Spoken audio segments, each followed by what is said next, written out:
మీ అందరికీ తెలుసు director of insurances medical services డిపార్ట్మెంట్లో ఈఎస్ఐ సంబంధించి 2014 నుంచి 19 మధ్యకాలంలో గత ప్రభుత్వ అధికారులు ఉన్నప్పుడు మందుల కొనుగోలులో అలాగే surgical items lab equipment medical kits furniture biometric ఈ కొనుగోలు విషయంలో అవినీతి అక్రమాలు జరిగాయని చెప్పి ఏసీబీ 3 months బ్యాక్ ఒక 2 FIRs రిజిస్టర్ చేయడం జరిగింది. ఈ కేసు దర్యాప్తులో వచ్చిన ముఖ్య అంశాలను ఈరోజు మీడియా ద్వారా తెలియజేయాలని ఈరోజు ప్రెస్ మీట్ పెట్టడం జరిగింది. ఒకటి ఏంటంటే ఈ 5 సంవత్సరాలకి సుమారు 975 కోట్లు వీటికి బడ్జెట్ కేటాయించడం జరిగింది. ఇందులో అంటే దర్యాప్తులో వచ్చిన వెలుగులో వచ్చిన అంశాలు ఏంటంటే, ఒకటి ప్రభుత్వం సంబంధించి ఏమైనా పర్చేజ్ చేయాలంటే డెఫినెట్గా రేట్ కాంట్రాక్ట్స్ ద్వారా పర్చేజ్ చేయాల్సి ఉంటుంది. ఒక ఐటెం ఒక మెడిసిన్ 100 రూపీస్ అంటే గవర్నమెంట్ డిసైడ్ చేస్తుంది. చాలా కంపెనీలు ఫార్మ్స్ ఆ మందులు 100 రూపీస్కి ఇవ్వడానికి ముందుకు వస్తాయి. అలాంటి మెడిసిన్స్ 100 రూపీస్ మెడిసిన్ 150కి 200 రూపీస్కి కూడా కోట్ చేసి ఈ డైరెక్టర్స్ అండ్ స్టాఫ్ ఇదంతా కొల్యూడ్ అయ్యి ఈ మందులు కానీ ఫర్నిచర్ కానీ ఎక్విప్మెంట్ పర్చేజ్ చేయడం జరిగింది. సుమారు 106 కోట్లు విలువ చేసే మందులు నాన్ కాంట్రాక్ట్ రేట్ కాంట్రాక్ట్స్ ద్వారా పర్చేజ్ చేయడం జరిగింది. ఇదేంటంటే against government guide lines rules ప్రకారం చేయడం జరిగింది. రెండోది ఏంటంటే 1 lakh అబోవ్ ఏదైనా గవర్నమెంట్ ఆర్టికల్స్ పర్చేజ్ చేయవలసి వచ్చినప్పుడు డెఫినెట్గా వాళ్ళు ఈ ప్రొక్యూర్మెంట్ ద్వారా పర్చేజ్ చేయాలి. ఓపెన్ టెండర్స్కి వెళ్లకుండా డైరెక్టర్స్ వీళ్ళంతా లోపాకరంగా కొన్ని ఫర్మ్స్తో టైఅప్ అయ్యి ఈ లిమిటెడ్ టెండర్ సిస్టమ్ అనే ఒక కొత్త వరవడిని తీసుకొచ్చి దాని ద్వారా వాళ్ళకి ఈ అలాట్ చేసి ఈ పర్చేజ్ చేయడం జరిగింది.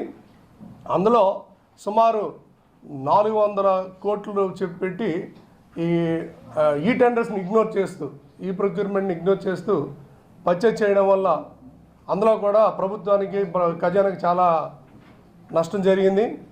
ఈ దర్యాప్తులో ఇంకో విషయం ఏంటంటే, ఈ ఈఎస్ఐ తాలూకా డైరెక్టర్స్ అపాయింట్ చేసిన ఈ ఎంప్లాయీస్ స్టాఫ్ ధనలక్ష్మి అనే వాళ్ళ అబ్బాయి ద్వారా అప్పటికప్పుడు కొన్ని ఈ కంపెనీలు కొత్తగా పుట్టుకొచ్చాయి. దాని ద్వారా వీళ్ళు అలాగే వేణుగోపాల్ అని మన అమరావతి మెడికల్స్లో టెక్నీషియన్, ఆయన కూడా ఒక పార్ట్నర్ కింద మెడికల్ షాప్ పార్ట్నర్ కింద కాంట్రాక్ట్ కుదుర్చుకొని ఎంఓయు కుదుర్చుకొని ఈ ఈఎస్ఐ మందులకి వాటికి సప్లై చేయడం జరిగింది. అలాగే ఇప్పుడు మీ దర్యాప్తులో ఇంకొక విషయం ఏంటంటే, అసలు ఏవైనా మందులు కొనాలంటే కింద హాస్పిటల్స్ నుంచి డిస్పెన్సరీస్ నుంచి కూడా వాళ్ళకి ఇండెంట్స్ వస్తాయి. మాకు ఈ మందులు అవసరం ఉంది మాకు అని చెప్పి వాళ్ళు ఇండెంట్స్ పెడతారు. ఆ ఇండెంట్స్ని బేస్ చేసుకొని వీళ్ళు పర్చేజ్ చేయాలి. అది కూడా కొంచెం పక్కకు నెట్టేసి ఇప్పుడు జాయింట్ డైరెక్టర్ జనార్దన్ అని కడపలో ఉన్నారని డాక్టర్ అసిస్టెంట్ సివిల్ సర్జను, ఆయన 24 ఇండెంట్స్ మన పర్చేజ్ ఆర్డర్స్ ప్లేస్ చేశారు. 4 కోట్లు సుమారు 4 కోట్లు విలువైన మందులు అవసరం లేకపోయినా, ఆ మందులు రిక్వైర్మెంట్ లేకపోయినా అలాంటి మందులు పర్చేజ్ చేసిన మందులు కూడా డిస్పెన్సరీస్ కానీ హాస్పిటల్స్ కానీ ప్రాపర్గా డిస్ట్రిబ్యూట్ అయ్యాయని చెప్పిన కూడా ఎక్కడ డాక్యుమెంట్స్ లేవు. అది కూడా దర్యాప్తులోని స్టాక్ రిజిస్టర్లో వెరిఫై చేస్తే ఎక్కడ కూడా టాలీ అవ్వలేదు. ఇవన్నీ కూడా అలాగే కొన్ని కంపెనీలు ఈ మధ్యకాలంలో ఏర్పడిన అమరావతి మెడికల్స్ కానీ తిరుమల మెడికల్స్ కానీ ఈ 2019 తర్వాత అన్నీ క్లోజ్ చేశారు. అంటే ఆ పర్టికులర్ పీరియడ్లో అవి సడన్గా ఏర్పడ్డాయి. ఎప్పుడైతే ఈ సప్లై చేయడం జరిగిందో ఈ 2019 అయిన తర్వాత ఈ షాప్స్ కూడా ఇప్పుడు ఇన్వెస్టిగేషన్లో దర్యాప్తులో వెరిఫై చేస్తే ఆ షాప్స్ ఇప్పుడు క్లోజ్ చేయబడి ఉన్నాయి. వీళ్ళందరూ కూడా లోపాకారంగా చేయడం వల్ల, అలాగే ఇంకొకటి ఏంటంటే హెల్త్ టెలి సర్వీస్ కూడా అది కూడా ఉంది, రెండో కేసు. అందులో అచ్చెన్నాయుడు గారు డైరెక్టర్స్ని ఒక 3 లెటర్స్ ఆయన ఇవ్వడం జరిగింది. అందులో ఏంటంటే ఆర్డర్ చేస్తూ ఈ ప్రమోద్ రెడ్డి అని ఆయన డైరెక్టరు, నీరజారెడ్డి అని అసిస్టెంట్, వీళ్ళిద్దరు కలిపి వాళ్ళు కోట్ చేయడం జరిగింది. దాంట్లో కూడా ఎటువంటి ఈ టెండర్స్ కానీ కాల్ఫర్ చేయకుండా వీళ్ళు ఎంఓ కుదుర్చుకొని, అందులో ఏంటంటే కండిషన్ ఎంఓలో కూడా ఎవరికైతే ఈ ఇన్సూర్డ్ పేషెంట్స్ ఉంటారో, పర్సన్స్ ఉంటారో ఈఎస్ఐ సంబంధించి, వాళ్ళకి ట్రీట్మెంట్ ఇచ్చిన వాళ్ళకి ₹80 చొప్పున వీళ్ళు కాల్ సెంటర్ వాడుకున్నందుకు ఛార్జెస్ వసూలు చేయాలి. ఎవరైతే ఫోన్ చేస్తారో వాళ్ళు అట్లా కాకుండా వీళ్ళే, అంటే మొత్తం టోటల్ 14 లక్షల మంది ఉంటే 14 లక్షల మంది కూడా బిల్స్ క్లెయిమ్ చేయడం జరిగింది. అది ఎగెనిస్ట్ ప్రొసీజర్ అన్నమాట. ఎవరైతే సర్వీస్ వాడుకుంటారో వాళ్ళకి క్లెయిమ్ చేయాలి, అట్లా చేయలేదు. అది కూడా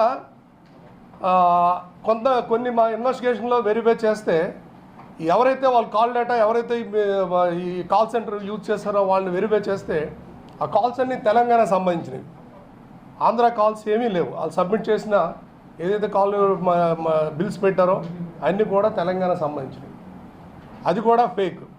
నెక్స్ట్ మనందరికీ తెలుసు, ఈసీజీ జనరల్గా ఎక్కడైనా ఈసీజీ చేసుకుంటే ₹200 ఛార్జ్ చేస్తారు. దానికి 480 పైసా వీళ్ళు అగ్రిమెంట్ కుదుర్చుకున్నారు. అంటే ఇప్పుడు ఎక్కడైనా గవర్నమెంట్ అయింది స్టేట్ కానీ మన పార్ట్ ఆఫ్ అదర్ స్టేట్స్లో కానీ ₹200 మ్యాక్సిమం ప్రైస్ ఛార్జ్ చేస్తారు ఫర్ ఈసీజీ. వేరేస్ ఈ పర్టికులర్ ఈ అగ్రిమెంట్లో ₹480 వసూలు చేయడం జరిగింది. ఇవన్నీ కలిపి సుమారు 4 కోట్ల వరకు వాళ్ళకి పేమెంట్ చేయడం జరిగింది. అంటే ఇట్లా ఇవన్నిట్లో అలాగే బడ్జెట్స్ కూడా డైవర్ట్ అయ్యాయి. వీళ్ళు 233 కోట్లు ఈ పర్చేసింగ్ ఆఫ్ కిట్స్ మెడిసిన్స్కి అలాట్ చేస్తే అందులో వాళ్ళకి ఆ బడ్జెట్ లేదు. బియాండ్ బడ్జెట్, ఎక్సెస్ బడ్జెట్ వాడి వేరే హెడ్ ఆఫ్ అకౌంట్స్లో కూడా సుమారు 132 కోట్లు వాళ్ళు డైవర్ట్ చేసి ఆ బిల్స్ నుంచి ఫర్నిచర్ కొన్ని బిల్ని తీసుకెళ్ళి మెడిసిన్లో అట్లా ఆ హెడ్ ఆఫ్ అకౌంట్స్ కూడా మార్చి వాళ్ళు స్పెండ్ చేయడం జరిగింది. అలాగే గవర్నమెంట్ 230 కోట్లు వాళ్ళు బడ్జెట్ అలాట్ చేస్తే వాళ్ళు ₹650 కోట్ల వరకు పర్చేజ్ ఆర్డర్స్ ప్లేస్ చేశారన్నమాట. అంటే 140% వాళ్ళు బడ్జెట్ అలాటెడ్ బడ్జెట్ కన్నా వాళ్ళు ఎక్కువ ప్రొజెక్ట్ చేసి పర్చేసింగ్ ఆర్డర్స్ ఇవ్వడం జరిగింది. ఇవన్నీ కూడా ఈ టెండర్స్ని ఇగ్నోర్ చేయడం, సొంత వాళ్ళు తాలూకా లోపగారు వాళ్ళతోనే మందుల షాపులు పెట్టించి వాళ్ళ ద్వారా, అంటే కొన్ని ఆథరైజ్డ్, ఇప్పుడు లెజెండ్ ఎంటర్ప్రైజెస్ అని ఉంది, ఓమ్ని అని ఉంది, నెక్స్ట్ వీళ్ళందరూ కొన్ని కంపెనీలు ఉన్నాయి. They are not authorized from the proprietors. ఎవరైతే ఓనర్స్ ఉన్నారో కంపెనీ ఫర్మ్ ఓనర్స్, వాళ్ళ కన్సెంట్ లేకుండా వీళ్ళే ఆథరైజేషన్ లేకుండా వీళ్ళే కొటేషన్స్ చేశారు. అలాగే కొన్ని ఇన్వెస్టిగేషన్లు ఏంటంటే ఈ bills fake letter heads of the particular company, వేరే కంపెనీలో మేనేజర్లు వాళ్ళని మేనేజ్ చేసుకొని ఆ కంపెనీ కోట్ చేస్తున్నట్టు ఫ్లోట్ చేశారన్నమాట. యాక్చువల్గా ఆ కంపెనీలకి నాలెడ్జ్ లేదు, వీళ్ళే చేసి వాళ్ళు హై రేట్స్ వేసి వీళ్ళు ఎవరైతే సప్లై చేస్తారో వాళ్ళు లో కాస్ట్ L1 బిడ్డర్ కింద సెలెక్ట్ చేసుకొని ఈ మొత్తం టెండర్స్ అంతా కూడా వాళ్ళకి అలాట్ చేయడం జరిగింది. ఈ కేసులో ఇప్పటి వరకు 12 మంది ముద్దాయిల్ని అరెస్ట్ చేయడం జరిగింది. సుమారు వీళ్ళన్నీ కూడా కోర్టులో ప్రొడ్యూస్ చేయడం జరిగింది. 18 సార్లు వీళ్ళు స్పెషల్ ఏసీబీ కోర్టులో, అలాగే హైకోర్ట్స్లో, ఆనరబుల్ హైకోర్ట్స్లో కూడా వీళ్ళు బెయిల్ పిటిషన్ మూవ్ చేయడం జరిగింది. అలాగే యాంటిసిపేటరీ బెయిల్ కూడా ఎవరైతే కొంతమంది అబ్స్కాండింగ్ ముద్దాయిలు ఉన్నారో వాళ్ళ యాంటిసిపేటరీ బెయిల్ కూడా హైకోర్టులో మూవ్ చేశారు. ఏజీ గారు వాళ్ళ టీము, వాళ్ళ లీగల్ మ్యాటర్స్లో అందరూ మాకు కూడా చక్కని టీం వర్క్తో సపోర్ట్ చేసి మాకు అసిస్ట్ చేయడం జరిగింది. ఆల్ బెయిల్ పిటిషన్స్ కూడా honourable special ACB court and high court bail petitions కూడా డిస్మిస్ చేయడం జరిగింది. ఈ కేసులని దర్యాప్తు కూడా వేగవంతం చేయడానికి సపరేట్ బృందాలు కూడా దీన్ని తిరుగుతున్నాయి. అయితే ఇందులో చాలామంది విట్నెస్లు ఎవరైతే కొంతమంది ఈఎస్ఐ ఎంప్లాయీస్ ఉన్నారో ఇన్స్టిట్యూట్ పర్సన్స్ వాళ్ళని ఎగ్జామిన్ చేయవలసి ఉంది. 2014-16 మధ్యలో ఈ హైదరాబాద్లో ఉంది, అప్పటికి ఇంకా విజయవాడ షిఫ్ట్ అవ్వలేదు, director of insurance medical service office. So అక్కడి నుంచి కొన్ని షిఫ్టింగ్ ఆఫ్ రికార్డ్స్లో, అలాగే అక్కడ కొన్ని సాఫ్ట్వేర్లో ఉండడం వల్ల ఇవన్నీ కూడా కొంచెం ఇంకా ఇన్ఫర్మేషన్ ఎవిడెన్స్ అది కలెక్ట్ చేయడం ఉంది. కొన్ని రికార్డ్స్ స్టాక్ రిజిస్టర్లు కూడా వెరిఫికేషన్ జరగవలసి ఉందండి. ఈ కేసు అయితే దర్యాప్తు ఉంది. As early as possible ACB will do proper investigation as per procedure and will file charge sheet as early as possible after completion of just all legal formalities. కాబట్టి bail ఇవ్వచ్చు అని చెప్పి petition వేసినట్టు తెలుస్తుంది. దానిపైన మీరేమన్నా? మా ఇన్వెస్టిగేషన్ పెండింగ్లో ఉంది కాబట్టి there is likelihood of any using of influence అన్నమాట against the witnesses, tampering of evidence ఉంది కాబట్టి you always will argue bail argument చేస్తాం.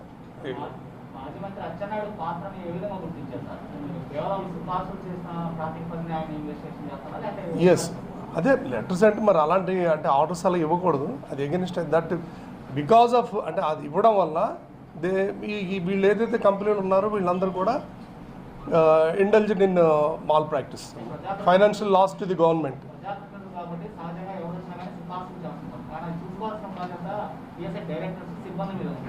లెటర్ ఇవ్వడం తప్పు, చూసుకోవాల్సిన ఇద్దరు, అందుకే అందరి మీద కూడా ఇవ్వచ్చు. అంటే ఆర్డర్ చేయకూడదు, you can recommend. Consideration is different from giving order. Particular కంపెనీకి ఇవ్వమని ఆర్డర్ చేయడం is different from examinant consideration is different. Order ఇచ్చారు, దట్ ఈస్ అది అక్కడే కదా. ఇంకా 7 ఆల్రెడీ ఐడెంటిఫైడ్, మొత్తం 19 అక్యూజ్డ్ ఆల్రెడీ ఐడెంటిఫై అయ్యారు. ఇంకా ఒక 5 to 6 అక్యూజ్డ్ దేర్ ఇన్వాల్వ్మెంట్ ఇంకా అండర్ స్క్రూటినీ ఇన్వెస్టిగేషన్లో అవుతుంది. ఇంకొక వాళ్ళు కూడా ఎస్టాబ్లిష్ అయితే 5 to 6 మోర్ అక్యూజ్డ్ యాడ్ అయ్యే అవకాశాలు ఉన్నాయి. ఎస్ లైక్లీ, అంటే their involvement is under scrutiny, verification అవుతుంది. ఎవరండి?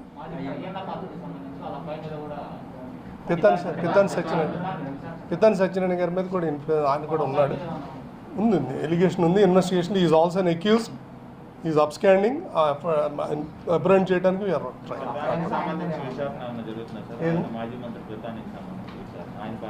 ఆయన ఇప్పుడు వరకు అబ్బాయిది ఏదో ఉంది, అది ఆల్రెడీ ఇన్వెస్టిగేషన్లో ఎస్టాబ్లిష్ అయింది. It is we are making efforts and కానీ ఈజ్ ఫోర్స్ టు కొంచెం ఎవిడెన్స్ ఉంది that will be disclosed after. ఇస్తాను, లిస్ట్ ఇస్తాను. ఇప్పుడు యాజ్ పర్ ఇంకొక 7 ఆల్రెడీ 12 మంది చేసాం. ఇంకొక 7 ఐడెంటిఫైడ్ అక్యూజ్ని అప్రెంట్ చేయాలి. ప్రమోద్ రెడ్డి, నీరజ్ రెడ్డి, వెంకట్, ఇంకా విజయవాడలో కొంచెం ఉన్నారు.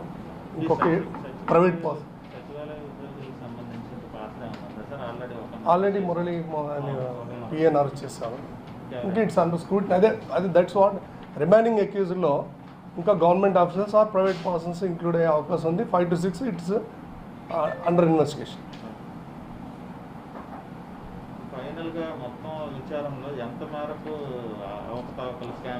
అంటే ఇప్పుడు దట్స్ హైదరాబాద్ నుంచి కొన్ని డాక్యుమెంట్స్ అన్ని వెరిఫై చేయ. ఇప్పుడు సోఫార్ ఇన్వెస్టిగేషన్లో అంటే ఇవన్నీ మిస్సింగ్ ఆఫ్ టెండర్స్ కానీ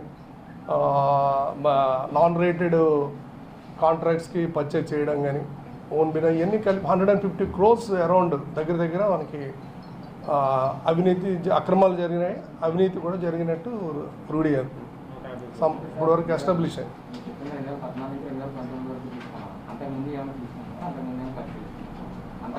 మనకి దిస్ ఈజ్ అంటే ఈ పర్టికులర్ పీరియడ్లో జరిగిందని చెప్పే దాని మీద vigilance enforcement earlier they conducted enquiry. After అనేది సబ్మిట్ చేశారు government intern again because corruption activity ఉంది కాబట్టి reference refer to ACB also made regular enquiry చేసింది. ఎస్టాబ్లిష్ ఉంది, ఎవిడెన్స్ ఉంది, కొంత డాక్యుమెంట్స్ ఉన్నాయి, ఎగెనిస్ట్ రూల్స్ అని చెప్పి చట్టం వ్యతిరేకం కాబట్టి దీని మీద అప్పుడు గవర్నమెంట్ రిపోర్ట్ సబ్మిట్ చేసిన తర్వాత దాన్ని విల్ రిజిస్టర్ ఎఫ్ఐఆర్. ఇప్పుడే మొత్తం ఈ 975 కోట్లు యాక్చువల్గా 5 years బడ్జెట్ అలాట్మెంట్లో 5 years 150 crores వరకు ఈ పర్చేసింగ్స్ అన్నీ కూడా ఈవెన్ బయోమెట్రిక్స్ కూడా గవర్నమెంట్ ఫిక్స్డ్ రేట్ 10,000. వాళ్ళు ఇప్పుడు వెరిఫై చేస్తారు రికార్డ్స్లో 50,000 to 60,000 పెట్టి ఈచ్ బయోమెట్రిక్ కొన్నారు. ఎంప్లాయీస్ అంటే ఆల్ డిస్పెన్సరీకి ఈఎస్ఐ హాస్పిటల్లో ఎంప్లాయీస్ తాలూకు అటెండెన్స్ మెయింటైన్ చేయడానికి each biometric around 100 biometrics purchase చేశారు.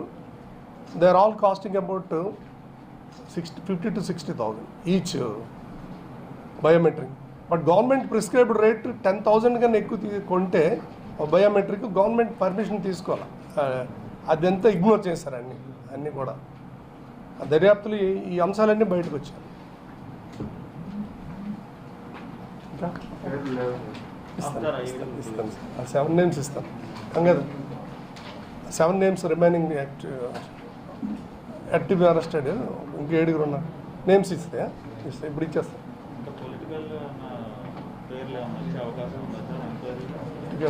ఇప్పుడు వరకే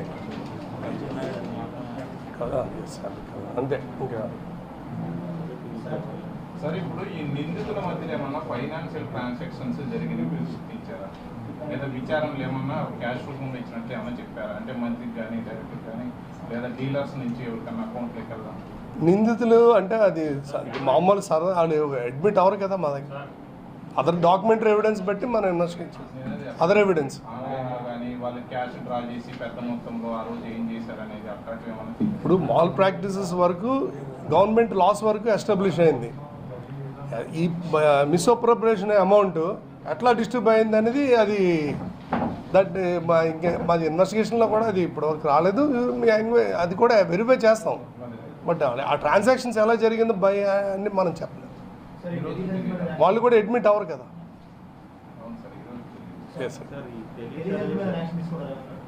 టెలిహెల్త్ ఆల్రెడీ 2 FIRsలో ఒక ఎఫ్ఐఆర్ దాని మీద ఎక్స్క్లూజివ్ అది. ఎస్ ప్రమోద్ రెడ్డి ఎఫ్ఐఆర్ ఉంది. ట్రెజరీ ఆఫీసరు సబ్బినేని నాగమల్లేశ్వరాన్ని నేను అరెస్ట్ చేశారు, కోర్టులో ప్రొడ్యూస్ చేశారు.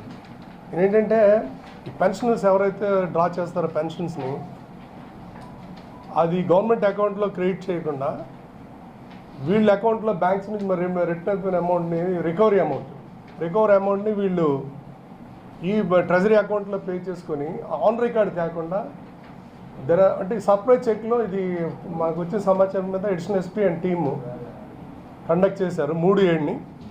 అందులో 29 లక్షల వరకు అమౌంట్స్ని ఎప్పటికప్పుడు వీళ్ళు అంటే అన్అకౌంట్ ఫర్గా డ్రా చేసుకుంటూ వీళ్ళు పర్సనల్ యూసేజ్కి వాడుకున్నారు. 29 lakhs అంత రికార్డ్ ప్రకారం అంతా కూడా వచ్చింది.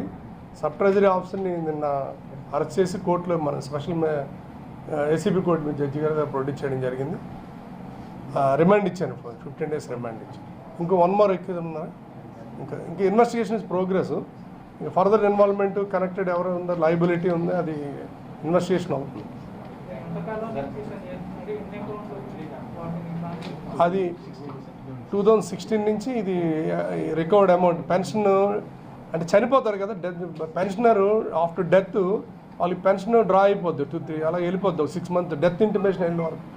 ఈ డిలే అవుతుంది. డెత్ ఇంటిమేషన్ వెళ్ళిన వరకు ఈ ట్రెజరీకి రాదు ఇంటిమేషన్. వాళ్ళు పెన్షన్ డ్రా చేసి కన్సర్న్ బ్యాంక్స్లో డిపాజిట్ అయిపోతుంది. వీళ్ళు ఒకసారి డెత్ కన్ఫర్మ్ అయిన తర్వాత వీళ్ళు ఏం చేస్తారంటే బ్యాంక్కి మళ్ళీ రికవరీ పెడతారు. బ్యాంక్ రికవరీ చేసిన తర్వాత అమౌంట్ని గవర్నమెంట్ అకౌంట్ డిపాజిట్ అవ్వాలా. అలా కాకుండా మళ్ళీ ట్రెజరీ డీడీ అకౌంట్లో డిప్యూటీ డైరెక్టర్ అకౌంట్లో అది రెమిటెన్స్ అయ్యి ఈ అమౌంట్ని ఆన్ రికార్డ్ కాకుండా వీళ్ళు సొంతానికి డ్రా చేయడం వీళ్ళు చేయకుండా వాడే అలాగా వెరిఫికై మన సర్ప్రైజ్ చెకింగ్లో 29 lakhs వరకు క్యాలిక్యులేషన్ చేస్తే ఎలా ఎన్ని డ్రా చేశారు, ఎవరెవరు డెత్ కేసుల్లో జరిగిందని అది 29 lakhs వచ్చింది. ఇంకా మెయిన్ డెత్లే అయ్యే కదా రికవర్ అవుతాయి అవే. మెయిన్ రికవర్ అయ్యేది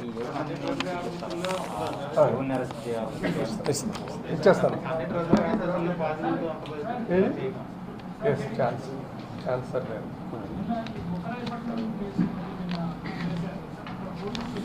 అనంతపురం